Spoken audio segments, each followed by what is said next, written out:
ఓ విద్యార్థి బృందానికి వచ్చిన ఆలోచనని నిర్భయంగా ధైర్యంగా చెప్పని ప్రోత్సహిస్తూ నిరంతర విద్యార్థిగా మారి నేర్చుకుంటూ ఇవాళ అమరావతిలోని విట్ యూనివర్సిటీలో జరిగిన వి లాంచ్ ప్యాడ్ 2025 స్టార్టప్ ఎక్స్పోలో పాల్గొన్న మన సీఎం చంద్రబాబు గారు మరోసారి తన నాయకత్వ లక్షణాలను అద్భుతంగా ఆవిష్కరించారు. ప్రతి విద్యార్థి డెమోను అత్యంత ఆసక్తితో ప్రేమతో చూడడం, ప్రతి ఆవిష్కరణను హృదయపూర్వకంగా మెచ్చుకుంటూ ఆనందంతో అభినందించడం చూసిన ప్రతి ఒక్కరూ ఈ కాలంలో ఇలాంటి గొప్ప మనసున్న నాయకుడిని ఇంకెక్కడ చూడగలం అని అనుకోకుండా ఉండలేకపోయారు. 2014లో ఇంకా ఎన్నికల ఫలితాలు పూర్తిగా వెలువడక ముందే విశ్వనాథం గారు ఎంతో ఆశతో వచ్చి అమరావతిలో విట్ స్థాపించాలని తపన పడుతున్నాను, దయచేసి అవసరమైన అనుమతులు మంజూరు చేయాలి అని కోరారు. ఆ మాటను చంద్రబాబు గారు గుండెల్లో పెట్టుకున్నారు. గెలిచిన వెంటనే మాట నిలబెట్టుకుని విశ్వనాథం గారి కళను నిజం చేశారు. ఇది ఎంతోమంది గొప్ప విద్యా సంస్థల యాజమాన్యాలను ఆకర్షించింది. అమరావతి సరస్వతి నిలయంలా మారడానికి ఆయన నాయకత్వం బీజం వేసింది.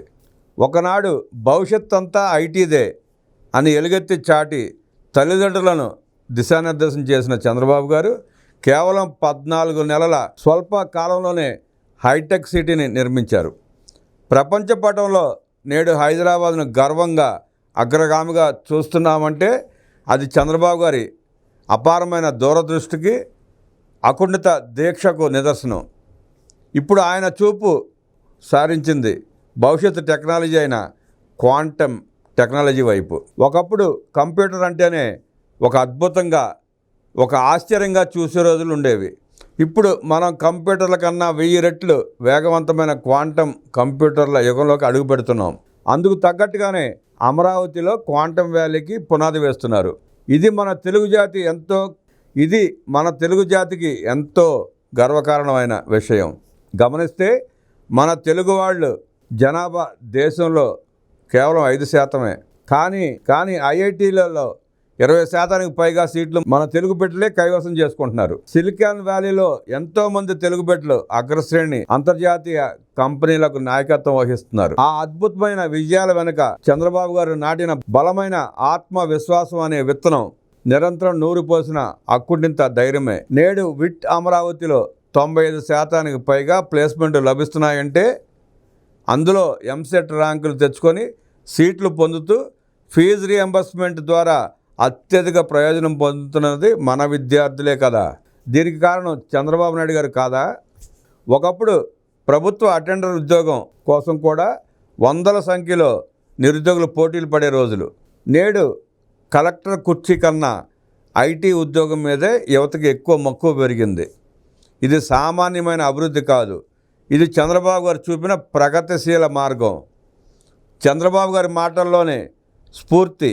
కేవలం ఉద్యోగంతోనే సంతృప్తి చెందకండి, ప్రపంచ స్థాయిలో ఆలోచించండి, మీ కలల ప్రపంచాన్ని మార్చే స్థాయిలో ఉండాలి అన్న ఆయన మాటలు ప్రతి విద్యార్థి గుండెల్లో బలంగా నాటుకోవాలి.